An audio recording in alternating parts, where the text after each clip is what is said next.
우리 다 같이 마음 정돈하시고 묵도하심으로 하나님께 예배를 드리시겠습니다.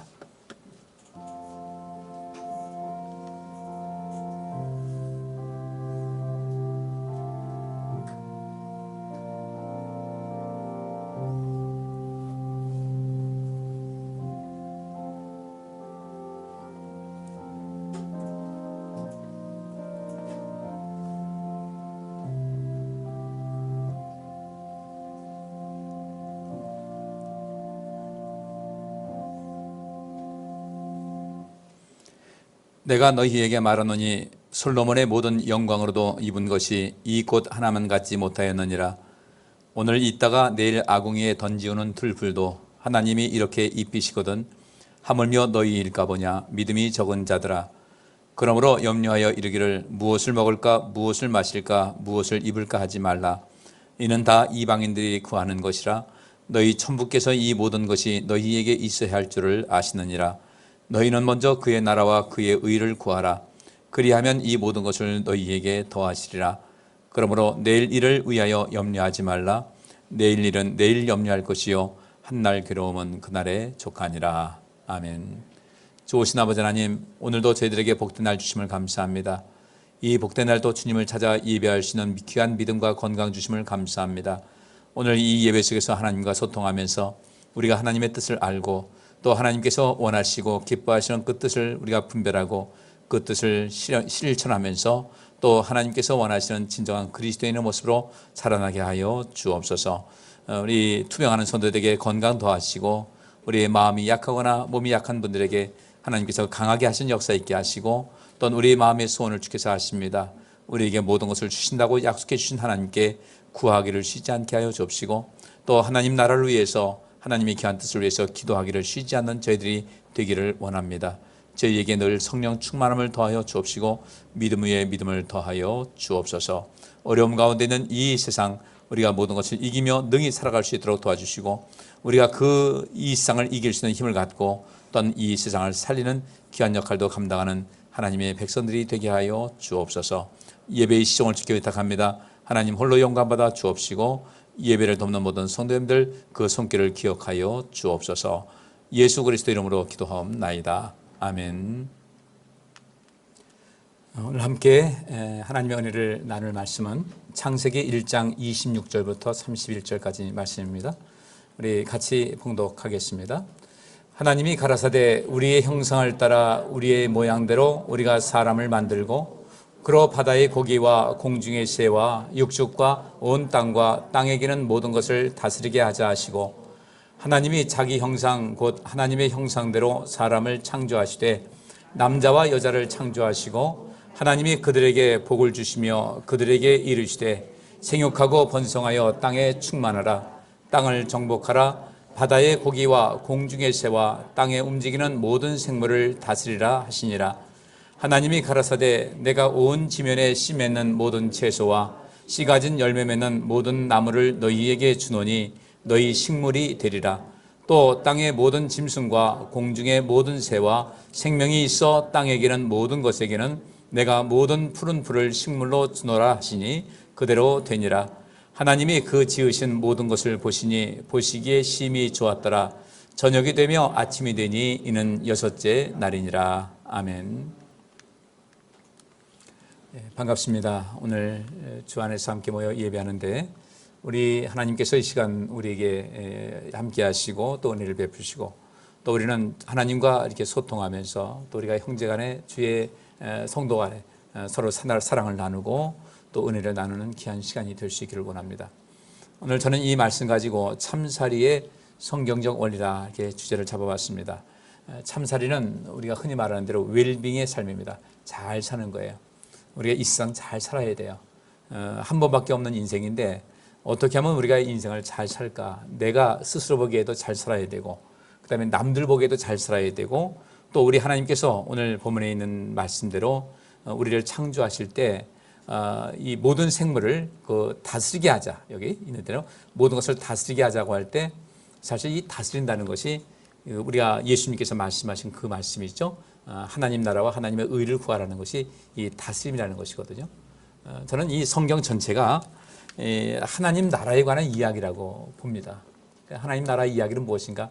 이 하나님 나라에는 하나님의 통치하심, 하나님의 따뜻한 손길, 하나님의 전능하신 능력, 또 하나님의 위로하심, 하나님의 치료하심, 또 우리의 방패가 되어주시고 산성이 되어주셔서 우리를 보호하심, 그리고 때로는 우리가 잘못 갈 때 그 잘못된 길에서 벗어나서 온전한 길로 돌아오게 하시는 하나님의 따끔한 경고와 때로는 징계, 이런 모든 것이 이 속에 나와 있어요. 그래서 이 하나님 말씀은 하나님 나라에 관한 이야기다. 저는 그렇게 정의를 내립니다. 그리고 하나님 나라 이야기는 곧 생명에 집중되고 있는데, 오늘 이 본문 말씀에 있는 대로 여기 31절에 했잖아요. 하나님이 그 지으신 모든 것을 보시니 보시기에 심히 좋았더라 그랬어요. 하나님께서 창조하신 세계가 참 보시기에 좋았어요. 사람을 만드신 다음에도 그렇게 좋았어요. 우리 여기 자녀를 낳으신 분들, 자녀를 두신 분들, 우리 자녀 낳을 때 보기에 얼마나 좋았어요. 굉장히 좋았어요. 하나님께서 이 지으신 모든 것을 보시기에 참 심히 좋았다 한다면, 우리 역시 마찬가지로 우리 인생을 살아가는데 보기에 좋은 모습이 돼야 돼요. 우리 인생이 어떤 모습입니까? 어떤 사람이 그런 얘기를 했어요. 사람이 태어나서 제일 먼저 2-3살 되면은 그때부터 대소변을 가리죠. 그 아이는 자기가 대소변을 가릴 수 있다는 것에 대해서 굉장히 자부심을 느끼고 아주 기분이 흡족하다는 것이죠. 부모님께 칭찬받으니까. 그 다음에 좀 있으면 이제 글 쓰는 것도 역시 자랑스럽고, 이런 거 자랑스럽고 저런 거 자랑스러운데, 이게 계속해서 인생 살다가 꼭지점 올라가가지고 이제 중년기 넘어서 노년기를 접어들기 때문에 다시 옛날의 자랑스러움을 쭉 넘어가서 사람이 80 넘어가니 대소변 가리는 것이 자랑거리더라, 이런 책을 썼어요.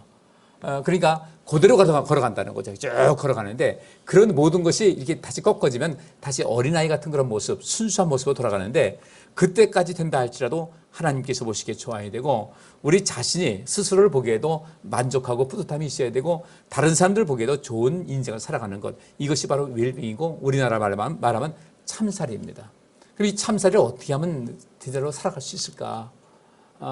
어떤 사람들은 애는 쓰는데, 무지하게 애는 쓰는데 다른 사람들 보기에 좋지 않아요. 하나님께서 보시기에도 좋지 않고, 마지막 자기 자신도 회한이 가득한 삶을 살아가게 돼요.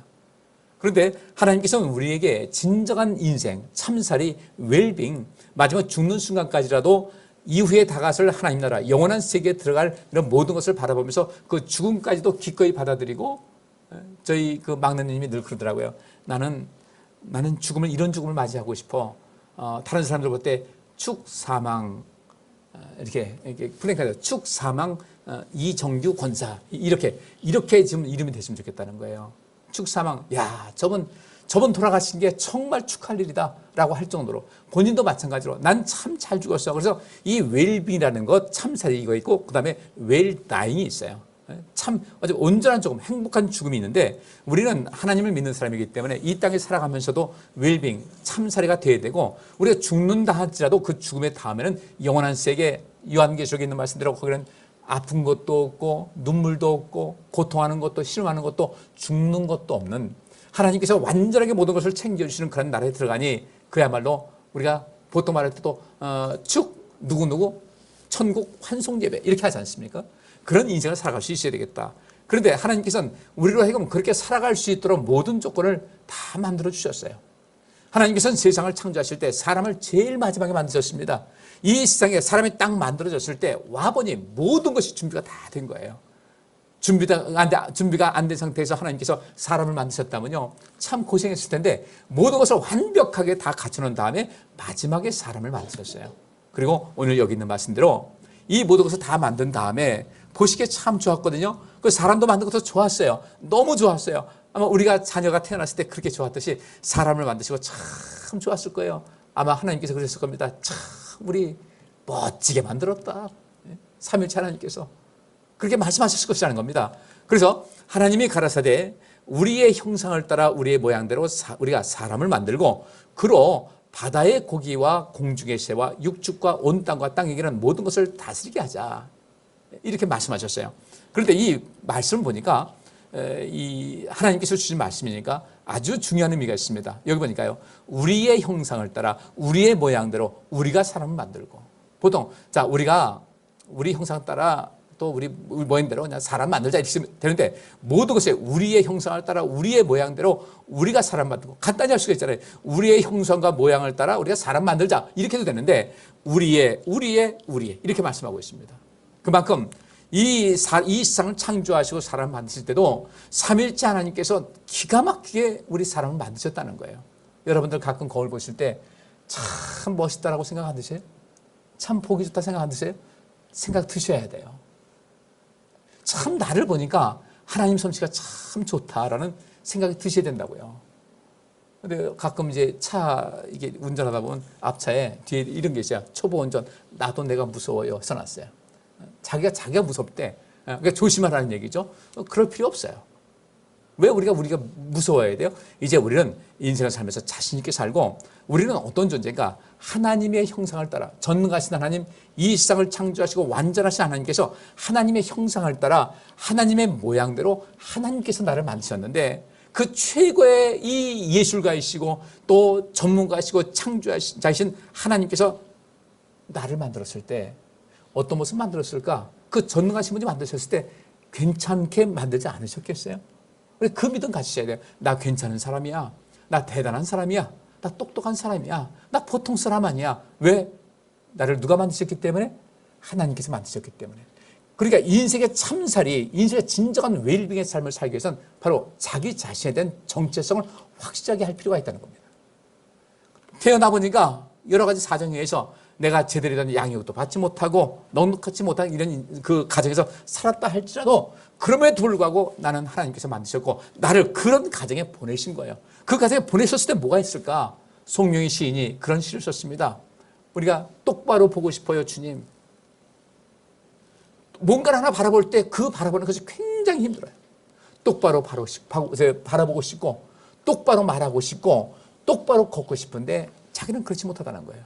그런데 한편 그 뒤에서 그 똑바로 보지도 못하고 똑바로 말하지도 못하고 똑바로 서지도 못하고 똑바로 걷지도 못하는 자기 자신이지만 한편 보니까 우리 공평하신 하나님께서는 남들이 보지 못하는 것을 보게 하셨고 내가 걷지 못함을 통해 또 다른 어떤 평안과 하나님의 은혜를 베풀어 주셨고 똑바로 말하지 못하는 그런 가운데서 내 말로 하나님께 범죄하지 않게 됐고 이 모든 것이 하나님의 은혜니 하나님은 공평하신 하나님이라는 그 고백을 드렸습니다. 그러니까 우리 이 세상 살면서 진정한 참살이는 무엇부터 시작하는가? 내가 나를 어떻게 보느냐가 굉장히 중요한 거예요. 여러분께서 이제까지는 어떻게 여러분 자신을 봤는지 모르지만 이제부터는 우리 자신을 온전하게 보자는 겁니다. 나를 평가절하지도 말고 지나치게 높이지도 말고 하나님께서는 내게 맞는 인생을 살아가셨다. 여기 있는 대로 하나님께서는 우리를 하나님의 형상을 따라 하나님의 모양대로 만드셨어요.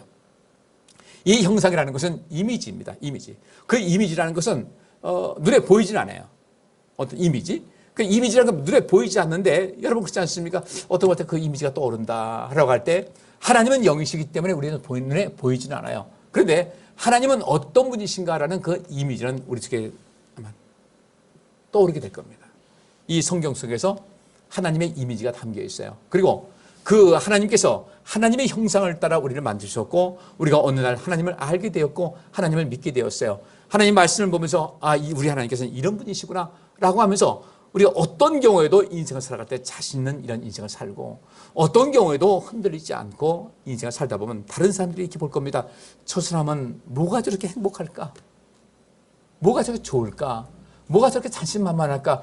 내가 보니까 별로 이렇게 그 외적으로는 많은 것을 가진 것 같지도 않은데 어떻게 저런 인생을 살까? 차근차근히 바라다 보니까 야, 저분 참 대단한 사람이야. 근데 그 대단한 사람이라는 것이 어떤 것이 외적으로 나타나지 않는데 그 사람의 이미지를 떠올릴 때 볼 때 저 사람 괜찮은 사람이야, 대단한 사람이야라는 그 이미지가 떠오르게 됩니다. 우리가 하나님을 믿는 믿음 가운데 있을 때 바로 그런 이미지가 우리 속에 새겨지게 된다는 거예요. 그래서 우리 자신을 통해서 누군가에게 보니까 저 사람이 하나님을 믿는 사람이네. 어떤 말을 하는 거 보니까 하나님께서 함께 하십니다라는 그런 것이 오게 되는 거예요. 우리 성도들은 다른 사람들에게 어떤 이미지를 주고 계십니까? 어떤 모양으로 어떤 그 모습으로 다른 사람에게 비춰지고 있습니까? 보통 그러죠.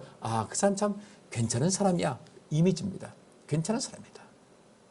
여러 가지 이미지가 있는데 우리 하나님께서는 우리를 하나님의 그 이미지, 하나님의 이미지가 있어요. 그 하나님의 어떤 특성이 있습니다. 우리가 신앙생활을 오래 하고 하나님을 믿는 믿음 생활로 또 그 믿음의 온전한 모습으로 주님의 그 뒤를 따라가다가 보면은 남들이 볼 때 저 사람에게서 참 예수라는, 저 사람이 있는 하나님의 그 모습이 떠오른다라는 이 모습. 여러분 꼭 그렇게 하나님께서 창조하신 그 이미지, 우리 속에 심어진 그 이미지를 마음껏 발상하면서 살아갈 수 있기를 주의 이름으로 축복합니다. 우리가 우리나라 삼성이라는 기업이 있어요. LG라는 기업이 있습니다. 현대라는 기업이 있습니다. 지금 스포츠 TV 채널 보면은 유럽에서 가는 그 축구라든지 이런 많은 경기를 하는데 거기 나오는 세계 내노라는 그 팀과 그 선수들이 이 유니폼을 입고 뛰는데 거기 보면 우리나라 그 삼성과 LG와 현대 이런 것이 광고가 붙어 있어요. 그 광고 효과를 누리는 거죠. 그 광고가 붙은 그런 것이 붙은 그 유니폼에 입은 그 옷에 거기 붙어 있는 그 사람들이 열심히 뛴단 말이죠. 그럼 그렇게 생각하겠죠. 현대가 뭐지? 기아가 뭐지? LG가 뭐지? 삼성이 뭐지? 근데 보니까 어떤 삼성 이런 게 있을 때 벌써 그렇게 광고 효과가 있으면 그래, 저렇게 유명한 그 선수들이 뛰면서 거기에 옷에 광고를 부착할 정도면 그 회사의 이미지는 어떻게 되겠어요? 남다른 거죠. 괜찮은 건가 보다. 이 광고 효과입니다. 그러니까 이 광고비를 내는 것보다 거기서 오는 광고의 효과가 더 크기 때문에 돈을 들여서 광고를 하는 거예요. 자기들의 이미지를 더욱더 향상시키기 위해서. 우리 속에는 분명히 하나님의 이미지가 있습니다. 예를 들어서 우리는 영적인 존재입니다. 하나님은 영이시니 눈에 보이지 않지만은 우리에게도 영을 불어넣으셔서 우리 속에는 이 영이 하나님과의 그 소통, 하나님의 영과 소통하는 가운데 우리가 남다른 모습이 보이게 되거든요. 여러분들 때로는 그런 거 느끼지 않습니까? 전에는 어떤 일이 있으면 그것 때문에 이거 큰일 난 것 같지, 호떡집에 불 난 것 같지, 이리 뛰고 저리 뛰고 난리를 피웠는데, 근데 어느 날부턴가 어떤 문제가 있을 때 하나님께서 도와주시지 뭐. 하나님께서 하시는 일인데, 저도 목회를 하면서 그 힘 때문에 하나님께서 대를 도와주시라는 이 마음을 갖는 거예요. 그러니까 이 목회를 그 가운데서 힘을 얻고 모든 것을 하게 되고, 그런 모든 사건을 통해서 하나님께서 우리 교회를 무척 챙기시는구나라는 것을 믿게 되니까, 그래, 하나님은 나의 산성이라고 하셨는데 나의 피난처가 되시고 나의 반석이 되신다고 했는데 이 말이 결코 헛된 것이 아니다. 절대로 빈말이 아니다. 그런데 말로는 매일 여호와는 나의 산성이시여 나의 반석이시여 피난처라 하면서 생활하는 거 보니까 주변에 아무것도 없이 자기는 이 광야에 홀로 서 있는 것 같은 이런 느낌을 갖고 산다면 문제가 있잖아요. 여호와는 나의 피난처십니다. 내 신앙 고백이 되셔야 돼요. 근데 왜 내가 여호와 하나님께서 나의 피난처가 되시니까? 우리 안에 하나님의 형상이 있어요. 우리 자녀들이 그토록 이쁘고 더 사랑스러운 것은 내 피와 살을 뜯어갔기 때문에, 낳기 때문에 이 본능적으로 그 자녀들에게 관심을 하는 것과 같이 하나님께서는 하나님의 형상을 따라 그 이미지를 우리 속에 부어넣으셨기 때문에 우리에 대한 그 관심과 사랑이 남다르다 이거예요. 이걸 우리가 빨리 체험할 수 있어야 돼요. 또 여기서 우리의 모양대로가 있다는데 이 모양이라는 것은 닮은 꼴이라는 얘기입니다. 이 형상이라는 것은 눈에 보이지 않는 어떤 이미지라고 하면 여기서 우리의 모양이라는 것, 하나님께서 우리의 모양대로 할 때 이것은 우리가 완벽하게 닮은 꼴이라는 거예요. 우리가. 그래서 예수님께서도 우리와 같은 육체를 입으시고 이 땅에 오셨는데 이 모양이라는 것은 우리의 이성이었어요. 생각하죠. 하나님께서 많은 생각하십니다. 생각이 완전하셔요. 우리도 다른 짐승과 다른 것은 우리가 생각할 수 있는 능력을 줬어요. 그것이 우리 인간의 특징입니다. 거기다 또 우리에게 어떻게 하나님께서 뭘 주셨습니까? 말할 수 있는 언어를 주셨어요. 성경 보니까요. 예수께서 가라사대 때, 예수께서 말씀하실 때, 하나님께서 말씀하실 때, 하나님께서 말씀을 하시고 우리는 하나님께서 말씀하신 것을 들을 수 있는 그런 귀가 있고 감각기관이 있고 다른 동물도 감각기관이 있죠. 근데 우리는 그것을 들어서 분석하고 해석하고 이해할 수 있는 그런 능력을 주셨다는 거예요. 하나님과 닮은 꼴이에요.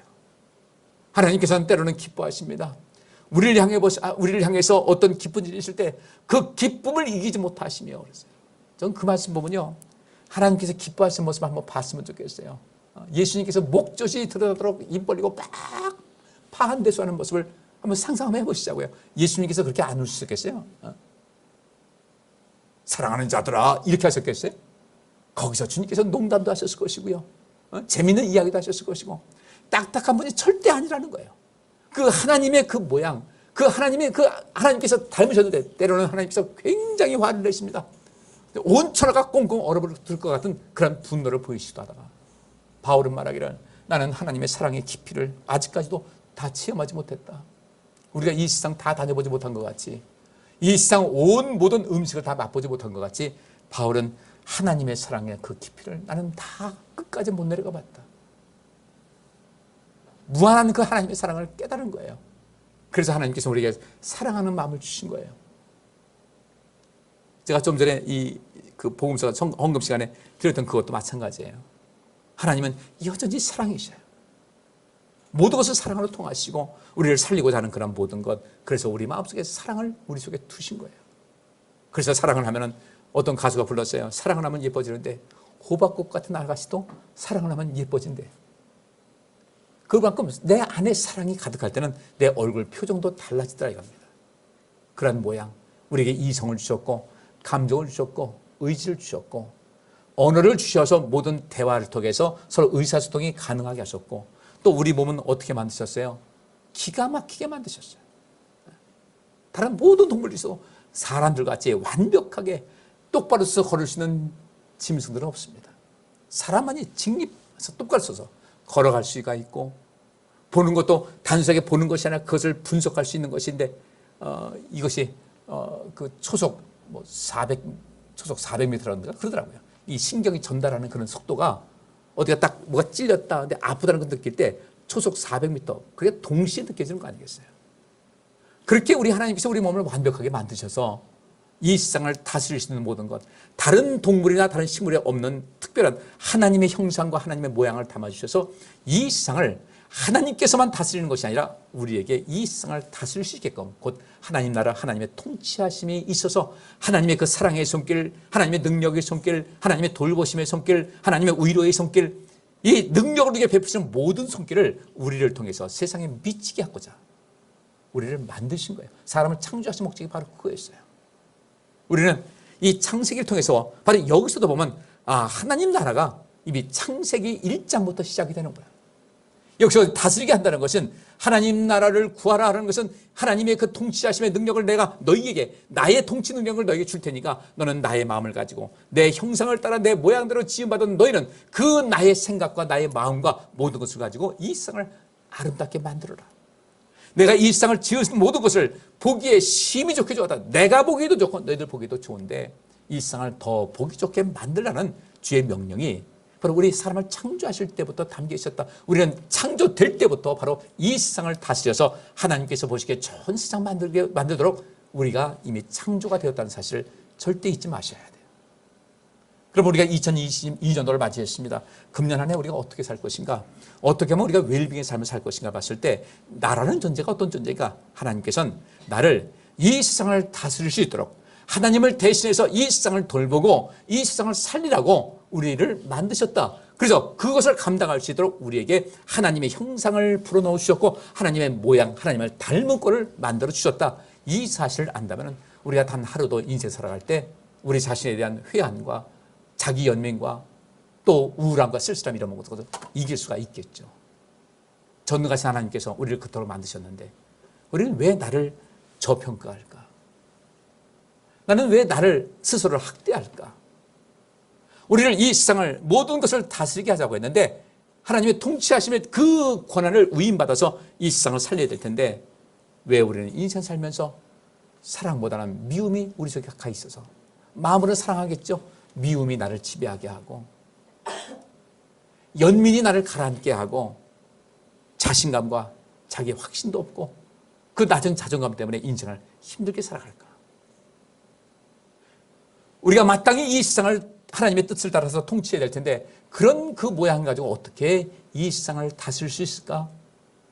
다스려야만, 이 세상을 온전하게 통치해야만 주님 앞에 갔을 때 주님의 명령대로 모든 것을 하고 왔습니다 하면서 주님께 그야말로 명함을 내밀 텐데, 오늘 이 말씀을 통해서 여러분의 삶이 보다 더 새로워질 수 있기를 주의 이름으로 축복합니다. 근데 이렇게 다스리게 하자 하시고 하나님이 자기 형상, 곧 하나님의 형상대로 사람을 창조하시되 남자와 여자를 창조하셨어요. 그 창조하신 다음에 이 세상을 다스리게 할 때 필요한 것이 무엇이 있을까? 그렇죠. 인심은 곳간에서 난다고요. 인심은 광에서 나는 거예요. 우리가 이 세상을 온전하게 다스려서 세상의 희망과 복과 능력을 베풀기 위해서 우리가 가질 것이 있는데 그 모든 미천을, 자본금을 우리에게 주셨어요. 하나님이 그들에게 복을 주시며 그랬어요. 지금 말씀대로 하나님께서 우리를 이 세상을 다스리게 하기 위해서 우리를 만드셨다. 그걸 끝나는 것이 아니죠. 그렇게 다스릴 수 있도록 하나님께서 우리에게 복을 주셨다는 거예요. 이것도 우리가 깨달아야 되거든요. 우리는 이미 복이 임한 사람들이에요. 근데 어떤 이유에서, 어떤 배경에서 우리는 나는 복이 있다라고 생각을 못한다는 거죠. 여러분들, 우리는 정말 행복한 사람입니다. 꼭 믿으시기 바랍니다. 안 믿어지면요, 계속해서 그렇게 외치세요. 나는 복 있는 사람이라고 계속 외치세요. 하나님께서는 하나님께서 우리를 창조하셨어요. 전능하신 하나님께서 우리를 창조하셨단 말이에요. 우리에게 하나님의 이미지를 주셨고 하나님의 닮은 꼴 어떤 것을 주셨어요. 똑같은 건 아니에요. 똑같은 건 아니에요. 하나님은 전능하세요. 온갖 이미지를 다 갖고 계세요. 온갖 능력을 다 갖고 계시고 이 세상에 있는 모든 것을 주님께서 다 갖고 계시고 주실 수 있는 거예요. 그러면 우리도 적어도 우리가 하나님을 닮긴 닮았는데 하나님만큼 완전하게 그런 모든 것을 갖추지는 않았어요.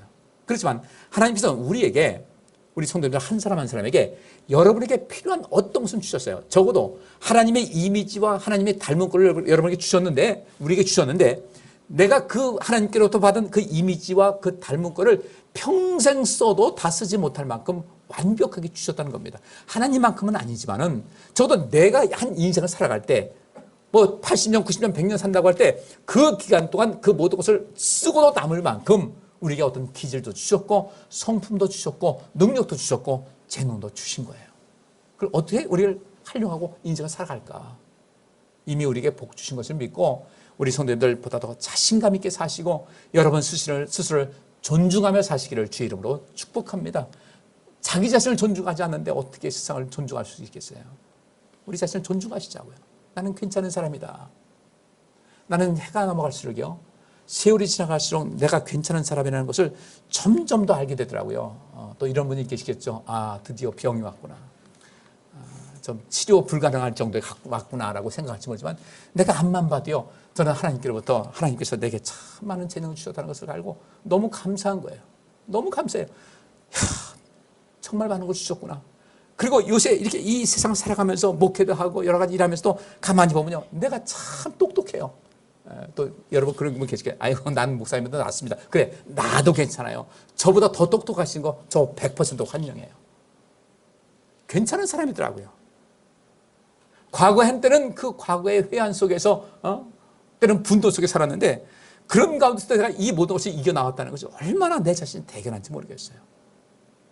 여러분들 바라기는 저와 같은 마음을 가지시고 이제부터 잘난 체 말고 잘난 여러분 되시기를 주의 이름으로 축복합니다.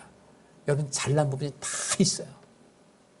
못난 부분도 있자면요, 못난 부분도요 다른 사람에게 큰 위로가 되니까 그 못난 부분도요, 이건 여러분에게 하나님께서 주신 은사예요. 우리 어린애를 그냥 못난 짓, 애기 낳았어요. 못난 짓 그러면 이렇게 하잖아요. 그건 또 좋다고 해요. 그래, 그 못난 짓이 부모님을 기쁘게 해요. 내가 이 인간관계 속에서 이 사람과 비교했을 때 이 사람이 가진 것을 내가 갖지 못할 때 있잖아요. 그러면 아이고, 나 참 그거 부러워. 난 그거 못하는데 참 부럽다면 이 사람은 나름대로 그 자기 존재감을 느끼지 않겠어요? 근데 이 사람이 갖지 못한 것을 난 또 가진 거예요. 다 그렇게 하나님께서 형편 따라서 필요한 거 다 주셨으니까 내가 부족한 것은 다른 사람의 도움을 받고 내가 갖고 있는 것은 다른 사람에게 도움을 주고 이러면서 서로가 서로의 필요성을 느끼며 인생 살아갈 때 얼마나 아름답겠습니까? 이 모든 것이 함께 다스리며 도움받는 그런 인생. 그래서 하나님께서는 그 일을 감당하도록 우리 성도님들 한 사람 한 사람에게 특별한 특화된 어떤 복을 다 주신 거예요. 우리는 이 복이 내게 없다고 생각하니까 문제가 되는 거죠. 오늘부터 이제 내게 있는 그 복이 무엇인지, 하나님께서 내게 주신, 내게 특별하게 특화되게 내게 주신 복이 무엇인지를 잘 살피시고, 그러면 그 복을 주시면서 그걸 가지고 무엇을 하라고 하셨는가 봤더니 생육하고 번성하여 땅에 충만하라, 땅을 정복하라, 바다의 고기와 공중의 새와 땅에 움직이는 모든 생물을 다스리라 하시니라 그랬어요. 하나님께서 우리에게 먼저 복을 주신 겁니다. 아브라함도 마찬가지였어요. 하나님께서 아브라함을 부르신 다음에 내가 너에게 복 줄 테니까 그 복 가지고 세상에 복 주는 사람이 되라고 말씀하셨어요. 이것이 하나님께서 이 세상을 다스리는 그런 복입니다. 보세요. 여기 하나님이 그들에게 복을 주시며 그랬잖아요. 주시며 그랬어요. 그런데 이 복은 누가 받을 것인가? 지난주에 제가 설교하면서 말씀드렸습니다. 에스겔을 통해서 하나님께서 말씀하십니다.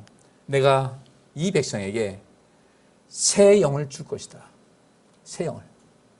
여러 가지로 힘 빠지고 연약해진 그들에게 새롭게 재충전되고 능력 있는 새 영을 줄 것이다.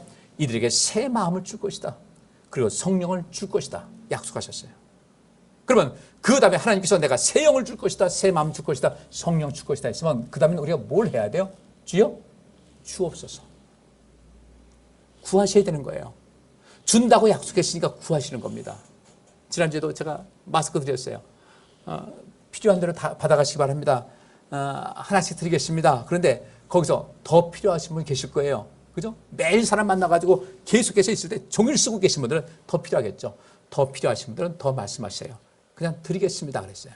근데 집에 마스크가 많아요. 이게 싸놓으니까 이 필요 이상으로 있어요. 안 가가지고 되는 거예요.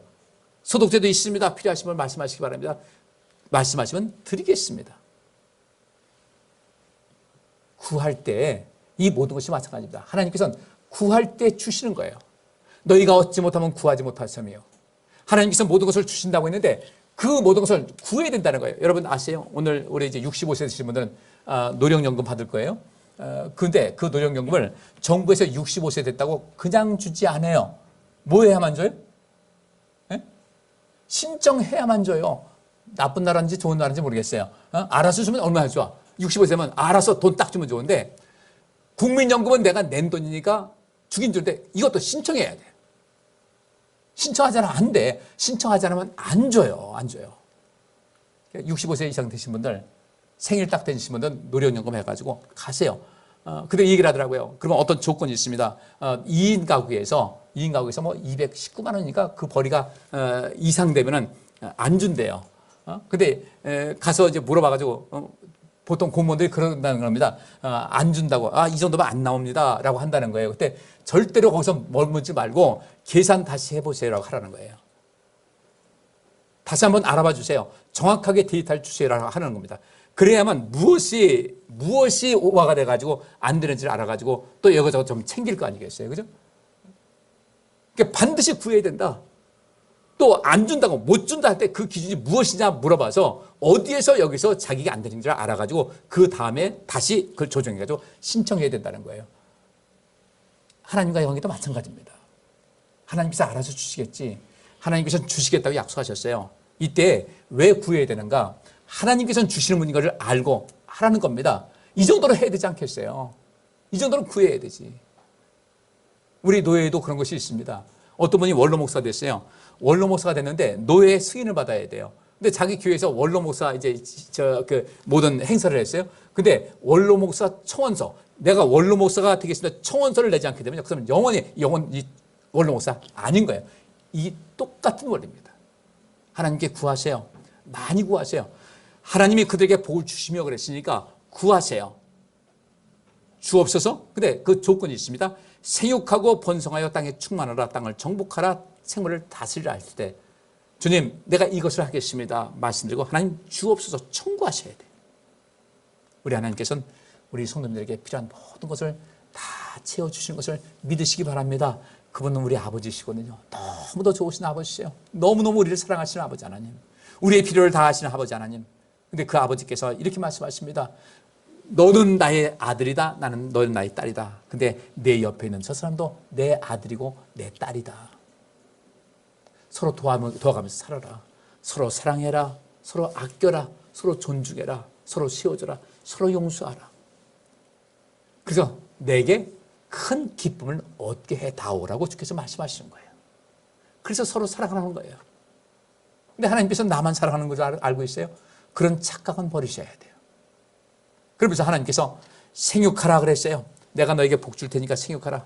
하나님 제가 생육하겠습니다. 그 모든 것을 감당할 수 있도록 주님 내게 복을 주옵소서. 근데 여기서 이 복이라는 것은 무슨 뜻이냐면 무릎을 꿇다는 얘기예요. 무릎을 꿇다. 하나님 향해서 나가서 무릎을 꿇어는 거예요. 근데 이 조폭들이 말하는 대로 꿇어이 이런 거 아니라 하나님 앞에 겸손히 무릎을 꿇고 하나님을 높이는 거예요. 내가 무릎을 꿇음을 통해서 하나님을 높이는 그 행위, 그런 삶의 양식. 그래서 이 복 준다는 것은 바로 그겁니다. 우리가 하나님 믿는 것만큼 이것같이 큰 복이 없어요. 하나님께 무릎 꿇고 하나님을 경배할 때 하나님께서 우리에게 또 복을 주시는 겁니다. 그러면 그 다음에 이 생육한다는 것은 뭐냐면 열매 맺는 삶을 살아가는 거예요. 이 열매가 왜 필요한가? 다른 사람에게 도움이 돼요. 내게도 필요하고 다른 사람에게 도움이 되는 거예요. 농사 짓는 사람이 농사를 졌습니다. 벼농사를 졌는데 딱 자기 먹을 만큼만 농사 수확이 있어요? 복이 아니에요. 농사 짓는 집은 어떻게 자기 먹을 것만 위해서 농사를 짓습니까? 더 많이 지어서 또 그걸 팔고 그것이 필요한 사람에게 제공하는 거죠. 똑같은 거예요. 생육이라는 것은 우리 자신이 여기서 열매 맺는 삶을 말하는 것인데 내가 열매를 맺어서 내게 유익되고 다른 사람에게 필요한 것을 채워주는 그런 삶이에요. 따라서 여기서 생육하고 번성하여 땅에 충만하라 정복하라 다스리라는 것은 자기 자신만을 위한 것이 아니라 온 세상을 위해서 그렇게 하라는 겁니다. 이것이 모든 것을 다스리게 하자는 하나님의 섭리에 맞는 것이에요. 열매 맺으셔야 됩니다. 우리 인생의 열매 많이 맺으셔야 돼요. 무엇이든 풍성한 열매를 맺으세요. 인생 그렇게 힘있게 살아가세요. 여러분 일하시는 모든 것도 거기서 하나님께 기도하세요. 하나님 이것도 내게 복을 주옵소서, 은혜를 주옵소서, 내 삶의 영역에 풍성케 하여 주옵소서. 성령의 열매까지도 우리 하나님께 구할 수 있어야 돼요. 열매 맺는 인생, 그래야 우리 인생 세월이 지나갔을 때 바라보면서 참 인생 나 멋있게 살았다, 나 잘 살았다 하지 않겠어요? 그렇게 살아갈 수 있는 원년이 되시기를 주의 이름으로 축원합니다. 2022년도가 이제 그렇게 새로운 마음을 가지고 살아갈 수 있는 그 시발점이 될 수 있어야 되겠다. 이런 인생을 살아가서 앞으로는 어쨌든 내 나이가 어떻든 열매 맺는 삶을 살아갈 수 있어야 되겠다는 거예요. 우리 황준장 원사님이 허리가 많이 아프셔가지고 시술을 하셨어요. 금요일날 시술하셨는데 시술하시면서 그냥 걱정이 돼가지고 그러잖아요. 갔다 오셨어요. 제가 이제 전화하려고 했는데 마침 전화가 왔어요. 목사님 저 잘 다녀왔습니다. 근데 목사님 혈압이 막 올라요. 전보다 혈압이 더 올라요. 얼마 오르는데요? 130, 140 올라요. 권사님 그 정도면 괜찮아요. 괜찮아요. 근데 늘 혈압 때문에 고생하는 분이니까 조금만 높아도 신경 쓰이잖아요. 권사님 그 정도면 괜찮아요. 아마 160까지 올라도 괜찮으니까 걱정하지 마세요. 사람이 심장이 막 뛰지 않습니까? 심장이 막 뛰는데 그 어느 정도까지 뛰어야 괜찮을 것 같아요? 운동할 때 보면요. 심장이 분당 170회까지 뛰어도 문제는 없어요. 일반인들은요. 근데 그 이상 운동도 하지 않는데 그렇게 뛰면은 이게 지나친 빈맥이 돼가지고 심장마비가 올 수가 있지만은 여러분 암만 뛰어도 170회 이상 뛸 일은 없잖아요. 근데 막 130, 140도 죽을 것 같이 그러는데 그것도 아니에요. 하나님께서 우리 몸을 그렇게 부실하게 안 만드셨어요. 얼마나 완벽하게 만드셨는지요. 우리 하나님께서 그러셨을까요? 보시기에 좋았더라는 것이 뭐겠어요? 야, 참 우리 참 솜씨 좋다. 전능하시니까 그렇게 하지 않으셨겠어요? 기가 막히게 만드셨어요. 우리 몸이 약한 것 같으죠? 난 몸이 약해요. 약해도요. 썩어도 춘치라고 내 몸이 약해도요. 그것이 굉장히 강한 수준이에요. 우리 몸의 면역체계라든지 우리 몸에 돌아가는 모든 것을 볼 때요. 엄청나게 만든 겁니다. 엄청나게. 심장이 한번 탁 이게 한번 움츠잖아요. 팍 뛸 때 어느 만큼 피가 나가는지 아세요? 이 두유에 이 반만큼 그만큼 엄청난 혈액이 혈관 속에 뻗어나가는 겁니다. 그러면 그 혈압이 얼마나 높겠어요? 근데 혈관이 손상이 안 돼. 얼마나 기가 막히게 만드셨어요. 80년, 90년 동안 이 혈관에도요. 이 수도관은 20년만 쓰면 속에 전부 다 녹이 껴가지고 막혀버리는데 우리 몸은 그렇지도 않아요. 모든 것을 다 녹일 수 있도록 조건을 만들어 주셨어요. 그러니까 우리는 그 몸도 어떻게 해야 되겠습니까? 이 참살이를 하려면 우리 몸부터 건강해야 되거든요. 그래야 인생 행복한 거예요. 몸 관리 잘 하시라는 겁니다. 입에 땡긴다고 막 드시지 마시고 적당히 잡수시고 아니 오늘 지금 안 먹으면 이따 먹으면 되잖아요. 근데 어떤 그 코미디언 그러더라고요. 아유 그냥 아까는 배불러서 밥을 남겼어 그랬더니 이렇게 바라보더니 밥 남기는 게 뭐야? 자기는 밥을 남기는 게 뭔지 모르겠대요. 한 번도 남긴 적이 없어가지고 왜 남기는지도 모르겠다는 거죠. 우리 몸 건강하기 위해서 건강 관리 잘 하세요. 특별히 이 하체 관리 잘 하셔서 허벅지하고 종아리를 아주 튼튼하게 만드셔가지고요. 90이 돼도 100살 돼도 씩씩하게 걸어가는 여러분 되시기를 주의 이름으로 축복합니다. 귀찮다고 밥 먹고서 누워있고 해가지고요. 맨날 누워있어. 그냥 침대에서 엑스레이만 찍고 있어. 이렇게도 찍었다가 옆으로 찍었다가 엑스레이 찍으면 그러잖아요. 옆으로 누우세요. 뭐 어떻게 하세요? 어떻게 하세요? 하루 종일 침대에서 엑스레이만 찍고 있어. 그러면 그거예요. 주님 나 이 세상 살기 싫습니다. 싫습니다. 나 빨리 가고 싶습니다. 그것밖에 안 되는 거예요. 사는 동안요 건강해야 되잖아요.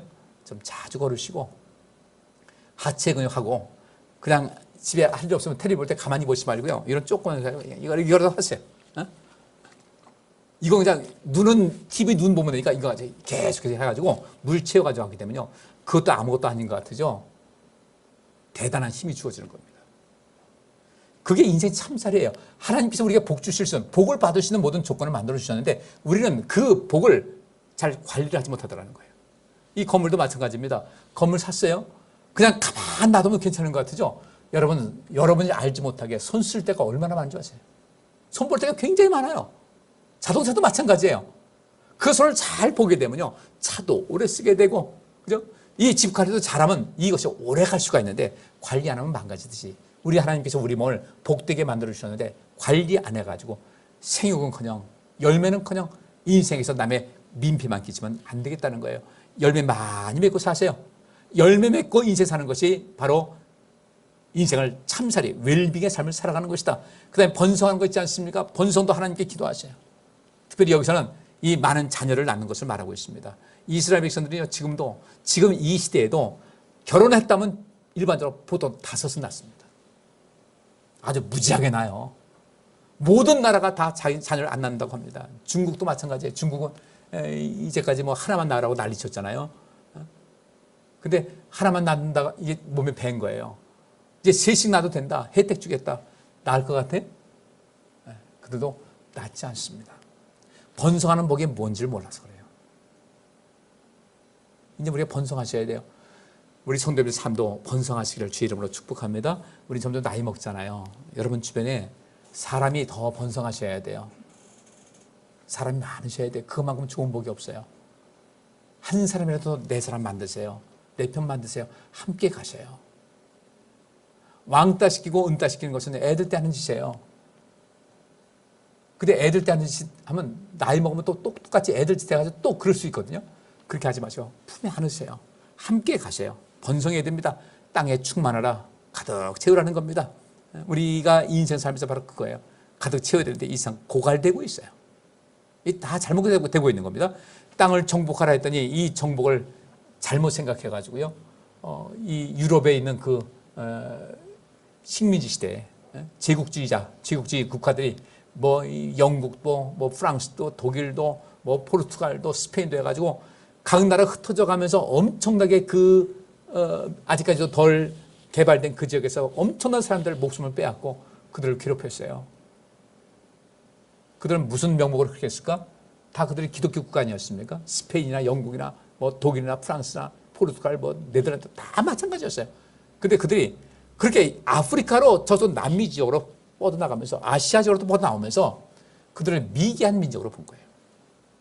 성경 보니까 땅을 정복하라고 했으니까 우리 하나님 믿는 백성들이 하나님을 알지 못하는 사람을 정복해야 된다고 하면서 그들이 얼마나 나쁜 짓을 행하는지 몰라요. 오죽하면 남미에 있는 사람들 95%의 원주민들이 스페인 사람들에 의해서 죽임을 당했다는 사실을 알면요. 이게 주의 이름으로 복음의 이름으로 예수 믿으라고 했는데 자기들 토착 종교 믿고 안 따르니까 죽였는데 그것 때문에 죽인 것이 아니죠.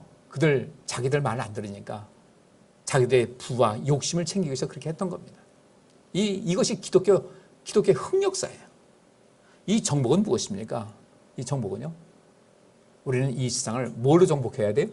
사랑으로 정복하셔야 돼요. 이건 정복은 칼과 창으로 정복하는 그런 개념이 아닌데 기독교 역사가 수백 년 동안 그런 아주 악한 일을 많이 했어요. 여러분들 누군가를 이길 수 있는 방법은요. 이게 인격으로 이겨야 되고 그 다음에 여러분들 성품과 사랑으로 이기셔야 돼요. 사랑은 모든 것을 이기는 힘이 있어요. 악을 악으로 갚지 말고 선으로 악을 이기라고 그랬어요. 그 선으로 악을 이기는 그것이 바로 여기 정복의 개념인데 우리 이 성경에서 정복의 개념을 잘못 이해하고 있어요. 여러분들 여러분의 권위를 높이셔서 여러분의 정말 누가 보더라도 아름다운 그 권위를 가지고 권위 의식이 아니라 진정한 권위를 가지고 세상을 정복해 나가시기를 주 이름으로 축복합니다. 이것이 바로 하나님 나라를 구하는 방법인 거예요. 하나님께서는요. 하나님을 향해서 여전히 독을 품고 하나님을 배반하고 하나님께 맞서는 그들을 사랑하고 그들을 구하시기 위해서 예수 그리스도 당신의 아들을 보내셨어요. 그리고 그 사랑이 이 세상을 정복하신 겁니다. 이 정복의 개념을 잘못 알고 있어요. 여러분들, 여호와를 경외함이 우리 모든 인생의 복의 근원이고, 여호와를 경외하는 자에게 모든 좋은 것을 아낌없이 주신다는 그 말씀대로 여러분들은 꼭 하나님께 복종하시고, 또 이 세상을 사랑의 힘을 가지고, 용서의 힘을 가지고, 또 여러분 이 세상에 따뜻한 정과 또 위로와 힘을 주는 그런 모든 힘을 가지고, 그것을 가지고 이 땅을 정복하는 여러분들 되시기를 간절히 바랍니다. 그리고 그 다음에 모든 생물을 다스리라 그랬어요. 이 다스리라는 것은 예수님께서 베드로에게 물으셨습니다. 내가 나를 사랑하느냐? 사랑합니다. 내 어린 양을 먹여라. 내가 나를 사랑하느냐? 사랑합니다. 내 양을 잘 돌봐라. 내가 나를 사랑하느냐? 사랑합니다. 내 양을 먹이라 그러는 거예요. 여기서 다스리는 것은 누군가에게 필요한 것을, 누군가에게 필요한 어떤 것을 먹여주는 것이 다스리는 거예요. 이것이 근데 굉장히 공격적인 것이 나오거든요. 생육하고 번성하여 땅에 충만하라, 땅을 정복하라, 다스리라. 근데 이것은 그 힘을 가진 사람들이 누군가를 자꾸 지배하려고 하고 그 우위를 차지하게 하고 그 속에서 사람들을 억압하려고 하는 그런 분위기가 됐는데, 그것이 아니라는 거예요. 내가 너한테 복 줄 테니까 너는, 너도 열매 맺고 다른 사람도 열매 맺을 수 있도록 힘을 다해서 도와주라는 거예요. 내가 너에게 복을 줄 테니까 너는 그 힘을 가지고 이 땅에 나의 사랑, 하나님의 사랑과 하나님의 은혜의 속기를 충만하게 해서 이것이 다 하나님의 은혜입니다라는 것을 그렇게 가르쳐라. 내가 너를 사랑한 것 같이 너희는 사랑의 힘을 가지고 이 세상을 정복해서 이 사람에게 나의 이미지를 알게 하라. 모든 생물을 다스리라는 것은 바로 그 힘을 가지고 이 세상의 필요를 채워주는 가난한 자에게 복음이 되는 그런 삶을 살아가라는 주의 귀한 명령인 줄 믿습니다. 이것이 우리 인생에서 진정한 참살이에요. 내가 어떤 것을 가지고 나 혼자 누리고 하는 그런 것이 아니라, 진정한 참살이라는 것은 나도 행복하고 나로 인해서 누군가 행복해지는 사람이 점점 많아지게 되고, 나로 인해서 하나님께서 기뻐하시고 하나님께 영광 돌리고 그 안에서 하나님께서 우리에게 주시는 그 복이 차고 넘치게 되시니, 우리 인생의 진정한 그 참살이가 과연 무엇일까를 바라보시면서 주님께서 말씀하신 이 모든 것을 다스리게 하자 해서 사람을 만드셨는데, 그래서 우리도 만드셨는데 이 세상을 주님의 뜻에 맞게끔 사랑으로 다스리고 그들에게 용기를 주고 힘을 주고 생명력 넘치게 하는 그런 삶으로 만들어가는 것, 이 세상을 그렇게 만들어가는 것이 이 참살이의 가장 근본적인 것을 깨달으셔서 이제부터는 여러분의 인생에 그렇게 매일매일을 살아갈 수 있기를 주의 이름으로 축복합니다. 우리는 하나님께서 대단하게 아주 이 창조의 걸작입니다. 그래서 우리는 이 세상 자연도 마찬가지예요. 잘 보셔야 돼요. 이 세상 바라보면서 우리가 돌볼 것은 무엇일까? 모든 자연을 잘 돌보셔야 돼요. 오늘 보니까 어떻습니까? 날씨가 좀 풀리니까 미세먼지가 꽉 짜가지고 우리 마음을 좀 불쾌하게 만들어요. 우울하게 만들어요. 주변 환경이 그러니까 우울하지 않습니까? 이때 이것을 거둬갈 것은 무엇인가? 북풍밖에 없어요. 북쪽에서는 찬바람밖에 없어요. 내일 모레부터 찬바람 내려가지고 영하 또 9도까지 떨어진대요. 요즘은요, 날씨 추워지는 것이 이렇게 반가울 수가 없는 이상한 세상에 살고 있어요.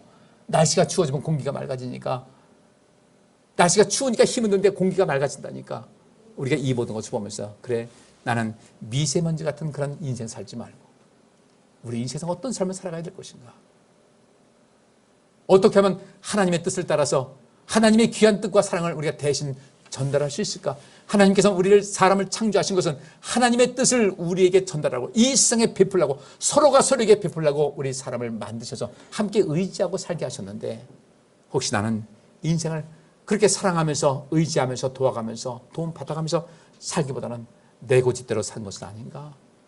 누군가에게 상처 주고 아프게 한 것은 아닌가? 아픔을 줬다면 용서를 구하시고, 용서를 구하는 사람에서는 용서해 주시고, 내가 사랑을 많이 베풀어야 되겠다는 마음이 생기면 이제부터는 여러분께서 작은 것이라도 사랑을 많이 베푸는 여러분의 삶이 될 수 있기를 주의 이름으로 축복합니다.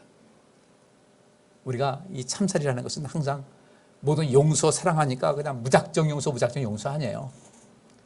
기준이 있어야 돼요. 때로는요, 누군가에게 쓴소리도 필요해요. 그래서 하나님께서 그렇게 하지 않습니까? 이것이 하나님의 의를 구하는 것이고, 오늘 말씀대로 하나님께서 모든 것을 다스리게 하자 하셨는데, 이 다스리는 것은 다양한 방법이 있습니다. 무조건 사랑, 무조건 은혜 이런 것도 아니고, 모는 것도 아니고 밀쳐내는 것도 아니고 어떻게 하면 이 사람을 살릴까? 이 사람을 살리기 위해서 내가 어떤 방법을 써야 될까? 때로는 내가 강하게 직면하는 것도 필요하고 무조건적인 용서와 사랑도 필요한 것이고 그래서 잘 지혜롭게 만들어가는 것인데 그 지혜도 역시 잘 구하셔서 우리에게 새 영과 새 마음과 성령을 주시는 하나님께 구하셔서 그 모든 능력 받아서 세상을 살리고 여러분이 살고 하나님께로부터 복받는 우리 성도님들 되시기를 주의 이름으로 축복합니다. 이제 2020년대 그렇게 살아서 일생을 그렇게 성공적인 삶을 살아갈 수 있기를 주의 이름으로 축복합니다. 기도합니다. 하나님 감사합니다. 말씀 들었습니다. 하나님 저희들 이 세상을 온전하게 다스리라고 우리를 만드셨는데 하나님의 뜻을 따라서 이 세상을 온전히 다스리고 통치하고 세상을 살리고 세상에 힘을 주는 복된 성도의 삶을 살게 하여 주옵소서. 우리에게 새 영을 주셔서 새 마음을 주셔서 성령 충만함을 더하여 주옵소서. 예수 그리스도 이름으로 기도하옵나이다. 아멘. 기도하겠습니다. 여호와께서 여기 모인 모든 성도들과 그의 가정과 그와 관련된 모든 일에 복을 주시고 지켜주시며 따뜻하게 대해주시고 은혜를 베푸시며 사랑스러운 눈으로 바라보시어 모두에게 평안을 주시기를 원하노라. 아멘.